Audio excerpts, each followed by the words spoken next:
Hey everyone, welcome back. It's Moe, Swedish Whiskey Girl. Today we're doing another interview and it's with an old colleague of mine. His name is Euan and he's gone from being a tour guide at the Scotch Whisky Experience, where I got to know him, to now being a distiller at Dornoch Distillery. It's quite a small distillery and it hasn't been around for that long, but it was a really interesting chat and I was asking questions about Dornoch, of course. We also did a tasting of the first spirit, that is whiskey from the distillery that was released last summer. And I was also asking a lot about what it's like being a distiller. So I hope you'll enjoy this little interview, and I will put a timestamp if you're only curious about hearing more about what we thought on the whiskey. But yeah, enjoy and have a lovely day. Yeah, brilliant.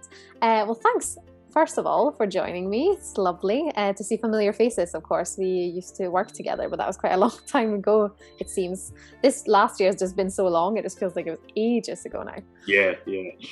But yes, to present yourself, Euan Christie, do you want to tell us who you are and what you do at the moment? Yeah, so my name's Euan Christie. I am a distiller at the Dornoch Distillery Company, which is a wee Scotch whisky distillery up in the far north of Scotland. We're about 40 minutes north of Inverness. 4 years old, so relatively young compared to some of the other big guys. Prior to that, I was a tour guide at the Scotch Whisky Experience with Moa and Cody, and before that, I was a barman at the Dornoch Castle Hotel Whisky Bar. So it's been a relatively short journey. I've not been doing whiskey for a massive amount of time, but here we are. Yeah, because you started at the Dornoch Whisky Hotel. Is that the name of it, or is it called the Castle Bar? Or? It's the Dornoch Castle Hotel, which has the Dornoch Castle Hotel Whisky Bar within it. And it's quite a well-known. I've heard a lot of people that were coming through SWE and people that are visiting Scotland that really appreciate going to the Castle Hotel and seeing the whiskey bar. Yeah, it's got a bit of a cult following. Simon and Phil, who are the two brothers that run the distillery, their family owns the Castle Hotel, and they put a lot of time into cultivating this really unique, almost eclectic collection of Scotch whisky. Their primary interest is older styles, so bottles of Bowmore from the 1960s or Lefroy from the 60s, 1950s Talisker, all these really old, rare Scotch whisky expressions that you wouldn't see in other whisky bars. So it's become a bit of a cult bar. A lot of people see it as a Scotch whisky pilgrimage, the chance to try some really unique, really special whiskies and try them in a castle in the Scottish Highlands, which I think is quite a unique experience for a lot of people. So I mean, it sounds like the perfect setting for a dram. Indeed. When you're sitting by that fireside, it is like nothing else. It's absolutely incredible. And it's quite funny because you worked there first, and then you went away and you also did your course, of course, in brewing and distilling, and then you ended up back at the distillery. How did that happen? I kind of went full circle. So I finished uni, my undergrad in sports science in 2018, and tried my hand at a lot of things, and just nothing was sticking. And I put my CV into a job finder, and I got the job at the Castle Hotel. And I was live-in members of staff. At this time, the Dornoch Distillery, which is in the garden of the castle, was situated just behind my chalet, my room. So every morning at 7 o'clock, regardless of what time I was starting in the hotel, I'd be woken up by them opening the roller doors. And one day, Phil and Simon asked me if I wanted to help move a cask. And I went in, and I was just blown away by what they'd achieved, and the small space and how hands-on and interventionist their style of whiskey making was. And I started pitching in my days off, and I did this for about I think it was about 6 months, and then I decided I wanted to do it for a living, and I applied to do the Masters in Brewing and Distilling at Heriot-Watt. So I moved down to Edinburgh. That's where I met you and started working at the Scotch Whisky Experience. But I would always stay in contact with Dornoch, and it was always my first choice to go back. And luckily, when I finished my degree, there was a space opened up for a job, a new distiller job, and I couldn't say no. Yeah, so it's like a perfect journey going from already knowing the guys and then being able to do that immediately after. And what made you want to be a distiller then? Was there anything particular, or just do you like the work that you were doing, or? I've been slowly getting into whiskey when working at the Castle Hotel and like building up a bit of a knowledge and all that. And I wasn't too sure if I wanted to go do hospitality full time, or if I wanted to specialize in like whiskey and go down that route and see where it took me. And we were very lucky to host a tasting weekend at the castle where we did a Springbank single cask tasting and we did a Cadenheads tasting. And at the Cadenheads tasting, one of the whiskies they had was a 40-year-old Banff. And it was the 175th the 175th anniversary one of their bottlings, and somebody very kindly gave me a little bit of theirs that was left over at the end of the tasting. This was pre-COVID, so you were allowed to, share drams, and I was just blown away by how different and unique this dram was, and the how well integrated but the peat was, but how super fruity and like viscous and rich it was. It was genuinely it's like a dram I've never found a dram that's kind of compared to that. I've found other drams that are incredible, but that's one that always stands out for me. And I was like, no, I want to go away and I want to be able to recreate this. I want to be able to, make something this good again. I want to be part of that. So that was what pushed me down the distiller route. I can imagine. I mean, I don't know if this is accurate, but I kind of see distillers as the gods of whiskey. They're the ones that just creates it all. I mean, you say that, a lot of it is just me being angry at a mash tun. No, it's a very different perspective on the whiskey industry from kind of what I was doing at SWE. It's a lot more of it is seeing the ins and outs and how much unglamorous work goes in behind the scenes. We always talked about in the Scotch whisky experience, we always spoke about like the majesty of the maturing cask and the majesty of that, and it is incredible, and it is this amazing part of Scotch whisky. It is this amazing part of the production process. But for every cask that's maturing, there is the work that goes into filling it, gauging it, moving it about. So it's a very different outlook from what I had being a barman or being a tour guide. Yeah, definitely. I think one of the major differences must also be that as a tour guide or a bar staff, you see the finished product. You don't have to wait for it. But if you're a distiller, the whiskey that you make today, you won't see that for another, or the spirit you make today, you won't see it for another 3 years, at least, maybe 10 years, 20 years. Yeah, it really does it really does change in that sense. It's quite interesting being able to monitor them. That's something we're very privileged to be able to do. I see it as new making, and I see it at 1 month old and then 6 months old and so on and so on. It changes your perspective on the whiskey making process. One of the things I've gained a real appreciation for is that whiskey is much more like alchemy than anything else. We have an end goal and we have something we're trying to create, but a lot of it is nudging it in the right direction and then letting other processes take place that will eventually create this unique product that we can do. And it really is an amazing process, and it's something that's completely it's so much deeper than I ever thought it would be when I was starting out as a barman. Interesting. Well, what would you say then, because I'm quite curious now, what would you say are the 3 kind of characteristics that are really good to have as a distiller? Would it be something like patience or? Patience, definitely. You have to be interventionist. I think you want to be hands-on, you want to be involved. One of the things I always think that sets us apart at Dornoch Distillery is how involved we are with mashing by hand, gauging the water level by eye, monitoring our fermentations, trying different things. And we very uniquely, we actually taste our spirit. We make our cut points purely by sense. There's no measure of, we don't cut by ABV or by volume, we cut by sense. When things taste good, we make our heads cut, and then when things stop tasting good, we make our tails cut, and that's how we roll. So I think being interventionist and being like wanting to be involved is really important. You have to be a bit geeky. I think that's at every level of the Scotch whisky industry. You have to be a bit geeky, to understand what's going on with your fermentations and to try wild, far out things. Is really important, and that's how great whiskey's made, kind of by pushing the boundaries a bit. I think that the best whiskey comes from letting your tails run as deep as you can, or from letting fermentations go as funky as you can. And thirdly, I haven't really been working long enough to experience this, but like you say, it probably would be patience. I think the skill of master blenders and master distillers, particularly in the maturation stage, is something that can only be gained by years and years and years of both experience and probably trial and error as well. Maturation is a bit of a mystery box almost. There's an incredible amount of research and science gone into fermentations and malting and mashing and all that.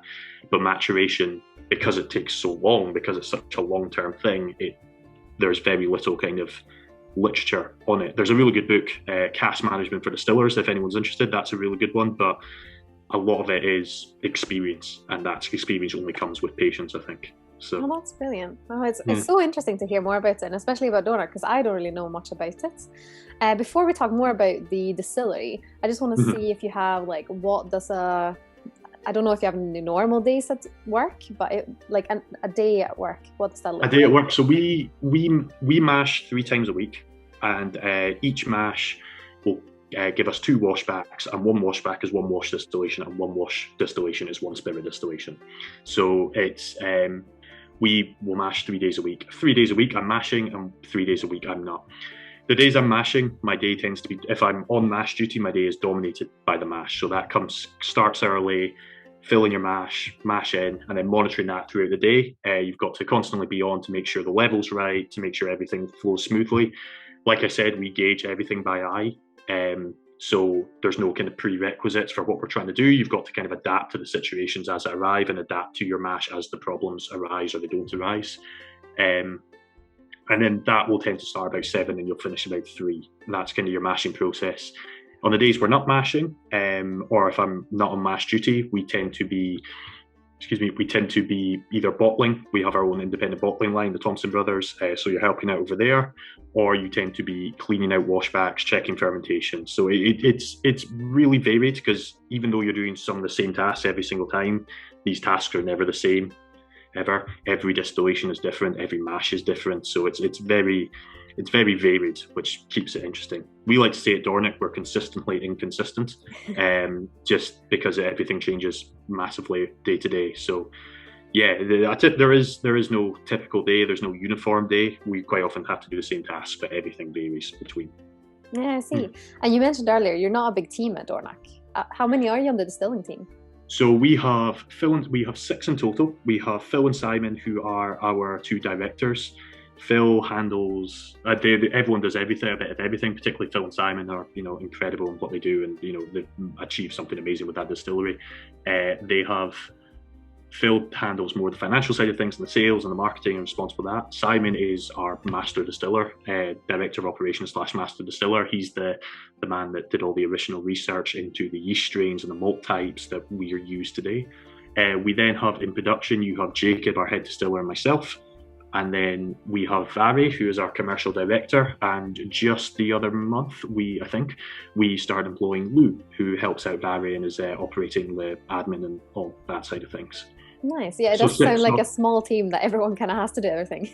Yeah, it's one of these things with small businesses where, you need to be able to pitch in where you can't, which is great. I mean, Vary's emptied the mash tun.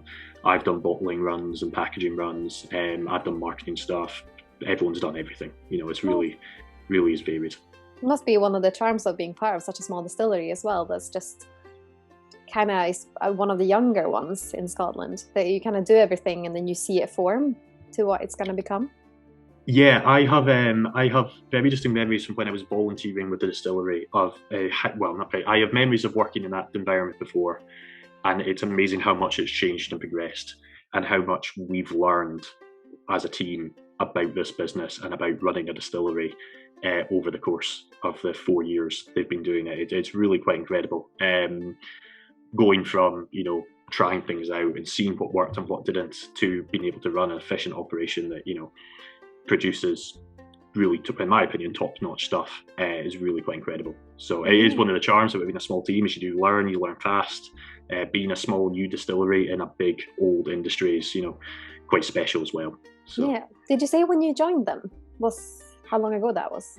I officially came on board as a distiller September 2019, so I've been just coming up to 18 months now. Yeah. I did 10 months of sort of work experience with them in 2018 to 2019.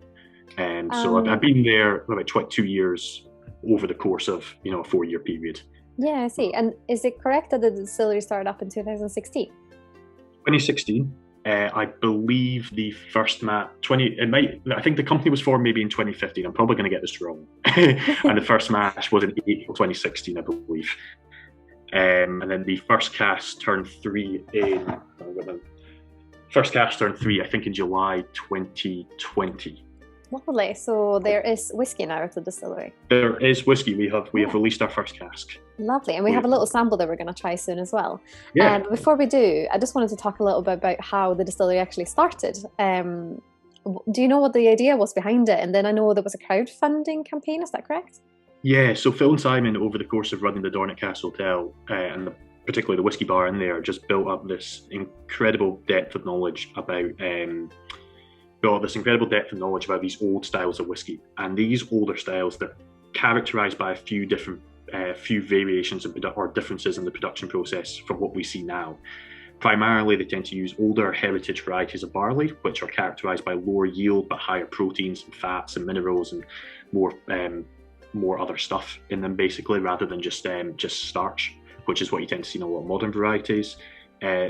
Use of brewer's yeast, in particular spent brewer's yeast, rather than distilling yeast such as Kerry or which tends to be less ethanol tolerant and less heat tolerant, so less is effective and high yielding, but much more ester formation and greater flavor creation. And more use of refill casks as well was one. People weren't used because there was less supply of casks. They had to reuse the casks longer and longer, and you can really taste the difference in some of these older spirits. It's genuinely incredible. So Phil and Simon wanted to go and do something a bit different. They wanted to kind of lean into that knowledge. They set up their idea, they came up with the concept, and then they launched the crowdfunding campaign. The first crowdfunding campaign, we offered people 50-litre casks. They could still be paid a certain amount of money in. You got a 50-litre cask, which we'd produce for you according to our styles of production, and we would warehouse it for you. The crowdfunders have been absolutely incredible. Huge shout out for them for not only giving me a job, but also they have been our best brand ambassadors and best supporters throughout all this. A lot of them regularly stay in touch. Richard Hamblin, the Troops, Serge, Angus, John, all these guys have been huge supporters. Robbie have all been huge supporters of the distillery throughout. So we're very, very fortunate to have them. A lot of them were regulars at the hotel as Phil and Simon, built up the kind of mecca that was the Dornoch Castle Whiskey Bar. People were keen to travel. We have crowdfunders from as far afield as Japan. We've got Terry and Kenneth who regularly came over to the hotel. They've invested in casks as well. So it was Phil and Simon's kind of network that they built, and then people trusting Phil and Simon's expertise and their knowledge to create this, distillery that would stand out and do something distinct and unique that kind of led about to the formation of the hotel. Yeah, it's wonderful to see that kind of support from the whiskey community, and especially your kind of locals and the people that really believe in what they're doing. Yeah. I'm also going to clarify, because I know it's easy if you already know things like esters and you're talking about compounds and yeasts and strains and all of that. Basically what you were saying just a second ago, for people that might not follow, is that you use techniques that might not give you a lot of quantity of whiskey, but maybe a slower process that can give you a little bit more of development of flavors. Is that correct? Yeah, so we produce about 12,000 litres of pure alcohol a year. To put that into context, Macallan is about 15 million. So we are tiny. A lot of that yield, that reduced yield, comes from certain choices that we've made to go for less efficient methods of production in the interest of creating incredible flavours. We're looking for quality over quantity every single time.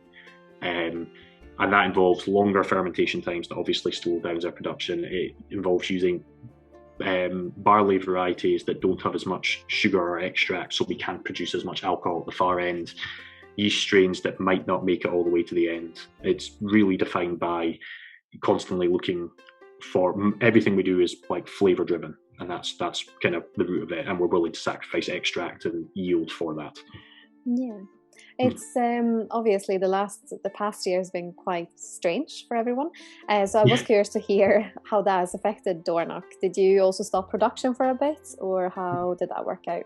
We did stop production for a wee bit. We stopped production for a wee bit in April when the first lockdown happens.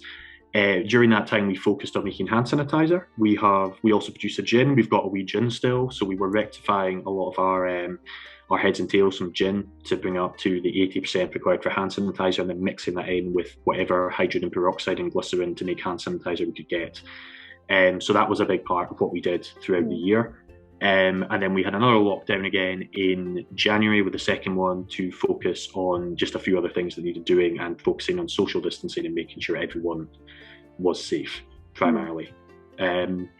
So it was good. It was a fair change of pace. I don't think anybody expected that we'd be repurposing ourselves as a hand sanitizer distributor. But it was good to see. I think it's important that everyone who could do something did something. That was kind of crucial for us. We've been very lucky with the support we've received in Dornoch, and we wanted to put something back in and help out. So that was really important for us. I think a lot of people that are in Scotland or close proximity to other distilleries know that a lot of distilleries all around has been kind of converting their production a little bit to making hand sanitizer over the past year, which has been great. And I think not a lot of people actually think about that you can make hand sanitizer at a distillery. Do you just want to chat us through a little bit more, like what is actually the baseline for making hand sanitizer and how did you guys do it? So basically hand sanitizer, or the World Health Organization recipe, which is the standard formula, which is the standard recipe for hand sanitizer, is a mixture of ethanol, hydrogen peroxide and glycerin, I believe. Simon was responsible for making it. I mainly focused on bringing the stuff in the still up to the strength required. But essentially what we can, as a distilleries, can do is that we have the ability to rectify alcohol. That is, bring alcohol from 20% up to 80%. We make gin, so we had a lot of gin heads and tails sitting around. So what we were doing is we decided just to rectify that to high strength, blend the three ingredients together, and then we just sold it from the front of our distillery or distributed it to local charities or businesses as needed. The process itself is not massively complicated. It's quite simple. So it's something that's not a huge pain for us to do. We were quite lucky as well because because we're so small, we can adapt very quickly. And what we actually found was that initially there was a really high demand for our stuff, and then once Invergordon and other bigger distilleries were able to, change their production over to hand sanitizer, we weren't selling as much. It wasn't such a demand on us ourselves. So, but it's a relatively simple process. It's just three ingredients, but it's just getting that balance right. A lot of distilleries managed to adapt it really well. A lot of distilleries did incredibly well. Big huge shout out to Deeside Distillery for they were one of the first ones off the mark doing it. They were really quite incredible. What I find, and I don't know if this is just my brain playing a trick, because sometimes when I go into a shop and they use the hand sanitizer, or just to a restaurant or things that have started opening up now, I feel like I can get a new make aroma. Would you say that it's still there? Am I just an alcoholic? I just feel like I'm like, definitely new make. We didn't use any new make that I can remember. We used gin stuff. So there may have been traces in that of our there may have been traces in gin. Some of them, you do get, they smell strong. Some of them I've had, they do smell very strong. You can tell they're 80%. We always had people telling us stories about how they'd use it to clean a surface down and it would strip the varnish off them. So, brilliant. And you mentioned the gin. So Dornoch makes whiskey and gin, is that correct? Yes. Yeah, and are you involved with both of them, or are you primarily working on the whiskey, or do you do? I mean, you all do a little bit of everything. So so I do both whiskey and gin. I spend most of my time doing whiskey because we are primarily a whiskey distillery, but we do love our gin. We're very proud of our gin. Additionally, one thing that's slightly different from our gin from some of the others in the market is that we mix 10% of our new make spirit, 10% of the base blend for our standard gin, our Thompson Brothers Highland gin, comes from our new make spirit. So we produce new make spirit. We make, like we would with any batch for whiskey, we make a narrower cut for that distillation. So we're taking only the purest, finest alcohol from the middle, and we blend that into our gin, which is a mixture of our proprietary base blend, raspberries, lemon, pine, and elderflower. And what it does is it gives it this fantastic, rich body, and there's still a lot of that kind of flavor from the new make as well. There's a lot of esters and there's a lot of kind of fruity body and big kind of creamy mouthfeel that come from it, and it really makes a fantastic gin that is much more full-bodied than some other ones in the market. It holds up fantastically well in the Negroni, and people always talk about how great it is in a martini. It is phenomenal with ginger beer, and a lot of people enjoy just a standard gin and tonic or as just sipping neat. It really is a really good gin. I'm really proud when people say they like it, because It is quite a unique product that we've got there as well. And we've got other variations. We've got our Dornoch 2020 edition, which we did to help raise money for local hospitality businesses. We have done a few other variations that will be getting released in the not too distant future, coming on sale. So it's the gin is a huge part of what we do. We're very proud of it. We want people to try it and love our gin. Very, very proud of it. That's brilliant. It certainly sounds like a really interesting one. And I think if you know about gin production, you would especially find that interesting that you add your own spirit to it. I mean, not all your spirit, but yeah. I actually had a really nerdy question, which I absolutely loved, from one of my patrons called Jamie. He also said that he has some of your products at home and he really enjoys them. But he asked, are you still using your ice still, is that how you say it, as a wash still? And are there any notable differences between the new make when using the Hoga and ice still for wash? So everything we do is off our Hoga. Both distillations are off 2 copper pot stills that come from Hoga in Portugal. I'm a big advocate of running our wash still in the Hoga as slow as possible to try and get as much of that, to try and get as much degree of separation as possible and really create some super fruity, funky flavors. Tasting low wines is a very distinct thing. It's not like a super pleasant. I wouldn't go back and willingly drink low wines, but you can tell that there's a lot of the flavor development comes from that aspect of the process. Our ice still at the moment is being used as a wash charger. It's not actually being used as a still. So it's used as an intermediate vessel into which we can charge our wash from our washbacks, and it stays there for a day while we charge our wash stills and we distill on that. Charge our copper pot still and we distill on that. We've actually been able to rig up the ice still to our steam coils in both our wash still and our spirit still, and we can use it as a heat exchanger, essentially a makeshift heat exchanger at the end of the day to cool down our spirit when the distillations are done. So the stills are up at 99 degrees, we can cool them right down. And also acts as a little preheat for the wash before it goes in, which helps with some further flavour development. It keeps the esters turning over, it keeps the yeast turning over, and helps with that. So sorry. And for people who don't know what these stills are, how would you explain the differences? So a wash still is the first. So when you make whiskey, the first thing you do is you produce basically a beer, which is about 5 to 6% ethanol. With us, we produce about 800 litres. We produce about 1,600 litres at a time. We will charge 800 litres of that into our wash still, which is 1,000 litre capacity, and it is almost like a giant kettle connected to a condenser via a copper line arm. All our still is copper. It's all copper, which helps with flavour transformation and flavour creation. We heat it up. The liquid inside it turns to boils, releases the alcoholic vapours, the ethanol-rich vapour, which passes through the condenser and recondenses into liquid. From the wash still, we will produce about 200 to 220 litres of what are called low wines, which are about 20% ABV. That then gets charged into our spirit still, which is exactly the same process, but it's much, much smaller and with a smaller charge. And from that, we'll produce our new make spirit, which we put into casks and matures into whiskey. Lovely. What would you say is special about the ice still? I'm guessing that's why he's asking. Was there some original story with why you were using it, or was it just? Ice still is just, we used it for gin. We've used it for gin. It's essentially just it's just a still that you can modify. Essentially, you can change the tops and you can run different processes off it. So the last time we used it was for gin. It's a much larger charger. That's essentially it. We can put more into it. So for us in the gin, rather than having to distill on our wee silver, our wee 100 litre column still that we have that we use the gin now, we every so often will do big runs on the ice still when it's not being used as a wash charger, just to save time and also create the base blend and the volumes we need. Yeah, I see. And for the gin, how do you do it? Do you macerate or do you have the baskets? So we've tried different things with different botanicals. We do typically stick to maceration now. We find that gives us the best flavour. We make a blended gin.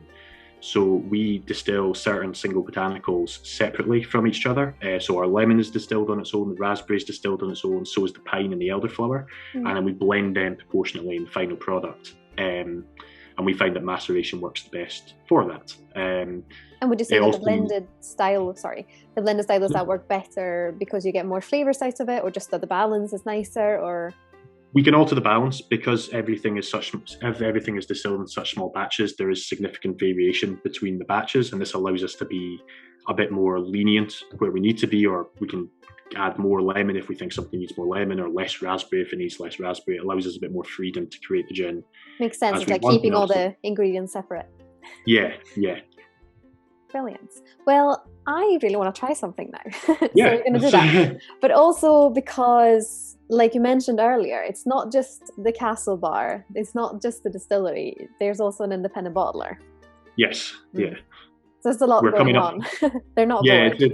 It's a busy operation. We're coming up to doing our 100th bottle on the independent bottling front. So we've really been firing them out, particularly over the last 2 years or so. It's been an incredibly successful part of the business, and they've been very widely well received, and we're very popular. It's great to get to try all these different whiskies and push out the style of whiskies that we like and products we enjoy. There's a lot of great whiskies in that range. We've got some favourites styles that we always go back to, particularly Ben Nevis. We're big fans of Ben Nevis. Some of the older Islas that we've done recently have been absolutely fantastic. So there's a huge variety in there of all different price points and different styles, ranging from 10-year-old Kalilas through to 1973 46-year-old Carsbridges. There really is something for everyone in our range. Yeah, definitely. Which one do you think we should start with? Do you want to start with we'll start with the Arthrusk? Is that how you say it? I can never quite remember how you... I always say Arthrusk, but I don't really know. It's the one that's spelled funny. Yeah. So yeah, I'm just going to reach for my glass. This is an Arthrusk from 1989. 1989 Arthrusk, yeah. Lovely. 31 years old. Oh, sorry. I'll let you do it. No. Yeah, 31 years old. Matured in a sherry cask. We're not entirely sure what type.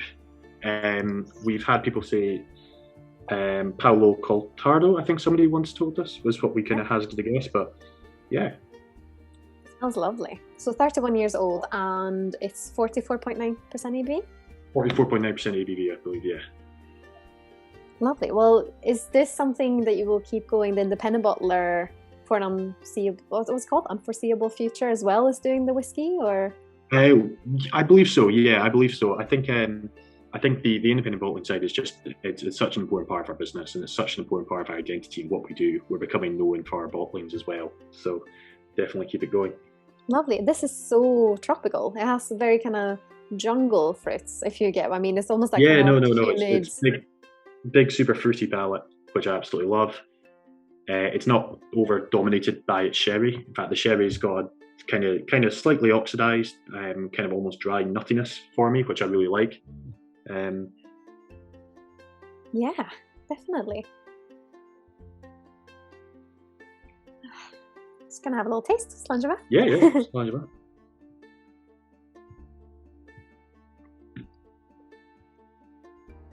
Yeah, definitely. You can get that nice balance between like the really juicy fruits and then also the wood influence coming in without being too dry.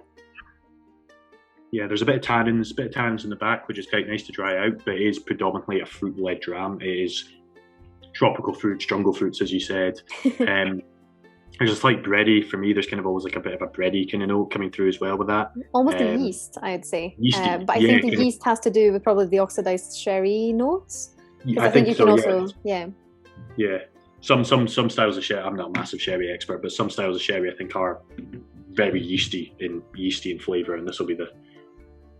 I like that you can taste, because it's not overpoweringly sherry or a sherry monster, but it has a sherry flavour, like sherry wood flavour, that just sits really nicely with the fruits. Instead of just being the fruits, which would be a little bit one-dimensional, it has a second layer, and then it has the woodiness as well. Gives a fantastically complex dram. Like, really, really love it. Yeah, definitely. Great kind of example of what you can do when you're an independent bottler, just getting hold of this stuff. I am going to save a little bit for Cody as well. No, it's all right. No, of course. He'll be mad if I don't. He's just gone back to work as well, so maybe this will be our celebratory dram. Nice. Was this there? Are they back open? Is Scotch Whisky Experience back open? Yeah, second day today, I think. But yeah, and our other sample, also really interesting. Yeah, I'll be honest, I'm quite nervous about presenting this to you, because you had to go on about how great Dornoch was for a year, and now I'm excited. Now the proof is in the pudding. Yeah. So this is the first release, is that correct? This is our first release from cask number 1. So this is distilled on the 5th of July 2017 and bottled in November 2020. It is it's the first fill X Oloroso, but it's made using Plumage Archer malted barley, floor malted Plumage Archer barley, which is a heritage variety, and using brewer's yeast. Sorry. Lovely. So is it 54 or 59.4? 59.4. Sorry, my handwriting is terrible. No, that's fine. I just didn't want to say the wrong thing. And this was a release that went out to the crowdfunding funders? Yeah, the crowdfunders got some. There was some through the usual sales channel online as well, through a ballot, and also through some of our distributors and our some of the retailers we work with as well. It's one of 893 bottles. So there were only 893 bottles produced from the butt that we filled. So Sláinte Skål. I really want to try it. I was thinking, how do you even start choosing the whiskey you want to go for, and what was because do you only do unpeated spirit? We have done batches of peated, small batches. The batches we have done of peated spirit, we only do a tiny amount of barley at a time, a tiny amount. And because we do that locally floor malted, it tends to be very low yielding as well. So it is a unique thing for us to do peated whiskey. But this was unpeated spirit. This was a mixture of a variety of casks, a variety of distillations, I believe, to make this bottle. Because it's a butt and we only produce about 50 to 55 litres of new make at a time, to fill the 500 litre sherry butt requires a lot of distillations. So, of course. And do you primarily fill sherry casks, or is it just a variety of? We use a variety of first fill sherry. We've got some sherry casks. We've got a couple of first fill bourbon barrels. We've got a lot of refill wood. We're big fans of refill wood that let the spirit shine through, let our spirit shine. Where we want to make high quality spirit. That's what we want to do. We want to be, making the best new make that we can. And you can't make good whiskey without good wash. So we put a lot of emphasis into that. We want casks that allow that to shine through. We also have a few rum casks, a couple of cognac casks, and some more interesting casks as well. Some more unusual ones maturing in the warehouse as well. So a big variety of casks. Lovely. It feels, the first thing I'm getting on it is this kind of density. It feels like there's a lot of flavour captured in quite a dense spirit, if that makes sense. Yeah. It's thick. For me, there's a lot of viscosity in the dram, big mouthfeel as well, which I absolutely love. It's one of my favourite things about this dram, is just the mouthfeel in it. Yeah, definitely. And it has this, which I quite like, it has this kind of youthful, you can almost get kind of a new make spirit coming through, which is lovely, because that's what you kind of want from a new distillery. You want to see what the spirit is like, and then without being overshadowed by the cask. But it still has a fruitiness. Now I'm just getting a little cinnamon, like sugar cinnamon on the nose, and I don't know why. It just went from that kind of little grassiness to just being quite... Yeah, for me, the nose is always kind of like it's always kind of like marzipan and a bit of like a sort of bready yeastiness coming through from the yeast and from the spirit there as well. Yeah, there's a lot of like Sunny Made raisins. If you remember the wee red boxes of raisins that you used to get, I always think of them. And then the palate.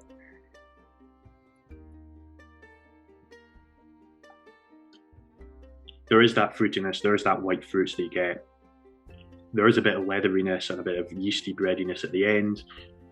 But for me, it's definitely just very balanced, a very thick, viscous dram. I was just about to say, it is very balanced, because you do get a spiciness on it, but it's also that kind of, and I think the kind of viscous kind of texture of it also adds this layer that you get some wood, you get some raisins, you get the fruitiness, but also that kind of bready notes, and they all marry together really nicely.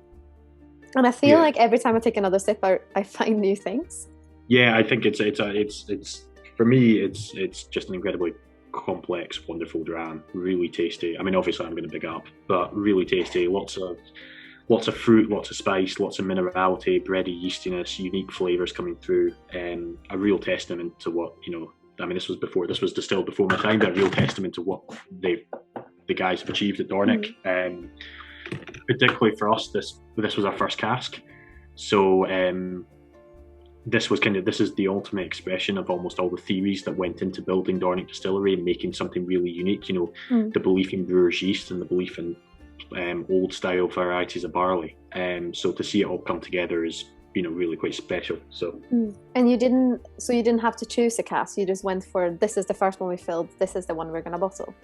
Yeah, we wanted to do it as a favour to our crowdfunders. There was a lot of people who believed in what we were doing early on and supported us from the very start. And we wanted to do, cask number 1 is obviously something very special. And we wanted to do something special for our crowdfunders. So we cracked open cask 1, and that was the first one we decided to bottle. Lovely. I mean, I'm sure there's a lot of people that would really appreciate that gesture, because I know there's sometimes when people lay down casks for then having whiskey 3 years later, they then choose either to blend something together or they choose specific casks that they think are outstanding. But yeah, I like the idea of having like, this is the first one, this is what you helped us make, so this is what you're getting. Have you had any feedback from the crowdfunders, what they think? And yeah, it's been overwhelmingly positive. We've had a couple of really good reviews on like Whiskey Fun, and a few other sites have been overwhelmingly positive.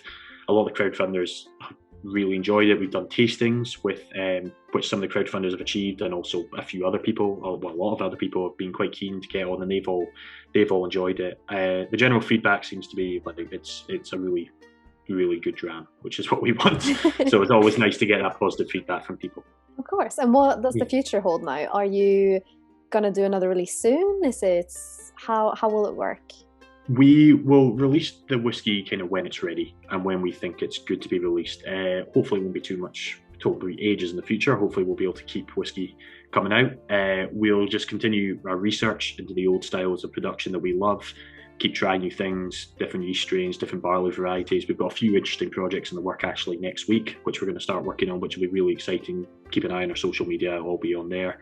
But yeah, hopefully just keep producing the style spirit we're producing and, stay kind of true to ourselves and what we were originally trying to do. Lovely. I was just thinking about some things. There were some things I meant to ask you earlier, so I'm going to ask them in a second. Before I do, could you explain by whereabouts is Dornoch located?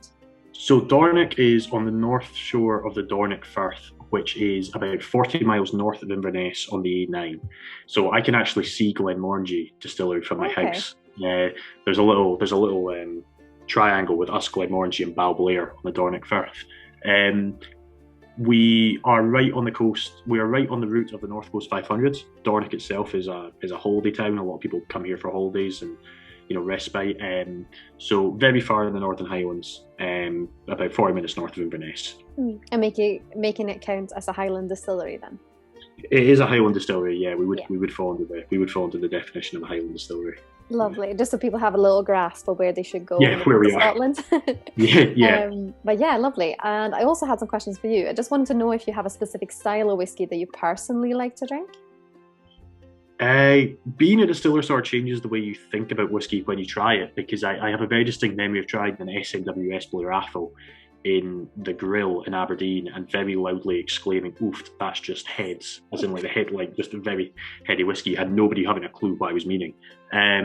You do look at it through a slightly more analytical mindset. Personally, I like really complex drams and really rich drams. So my kind of go-to in a whiskey pub or in a bar would be Lagavulin 16.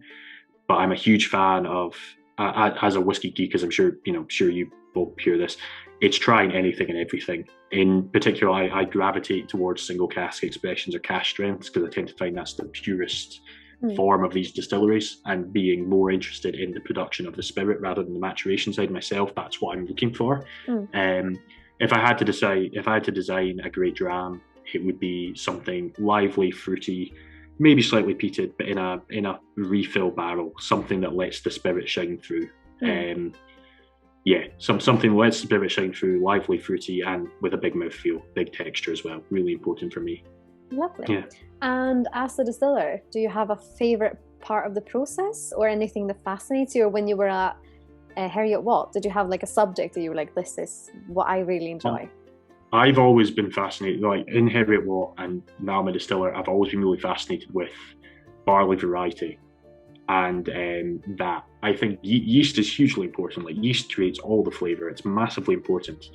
But yeast reacts to the environment. For me, yeast reacts to the environment that it's in. It acts, you could pitch high quality brewer's yeast into the most plain, boring wort ever, and it won't have the same flavour potential as if you put it into a wort that's rich in amino acids or fats or proteins as well as starches.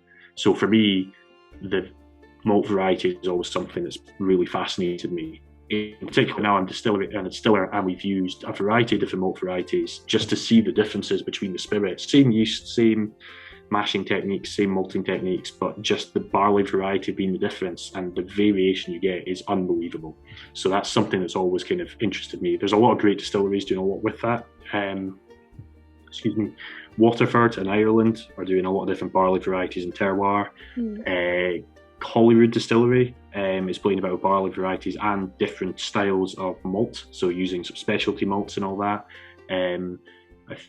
There's just Ardna Merkin's done some great work with it as well. There's a lot of great distilleries trying things out. It's a really exciting time to be a whiskey geek, particularly a whiskey geek interested in malt variety. Yeah. That's brilliant to hear. And is there something about the job that you don't like as much? Oh, that's a tough question. I'll need to be careful what I say here. No, there's nothing in particular that I don't see as the sum of all the parts towards making whiskey and makes it a fun and unique job.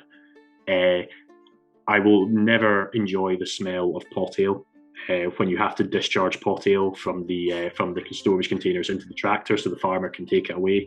That's not a smell I enjoy, and it's not a feeling. It's not a good feeling when you get it in your hands. Yeah, but people don't know what it is. It's the residue left over after distillation. Yeah.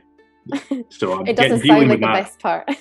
No, dealing with that is not a fun part of the job, but it's all an incredible job, and working at Dornoch is such a great place to work. So it's definitely sounds like it. Well, I could just ask you so many questions, but I'm going to let you go. Hopefully we could do it maybe again sometime. It's been really good, and so fascinated to hear about both your job and also what Dornoch's doing. Yeah. Well, if you have any questions, always drop us an email. We're more than happy to answer it. Yeah, lovely. Well, thank you so much, Euan, and I hope you have a lovely day. You too.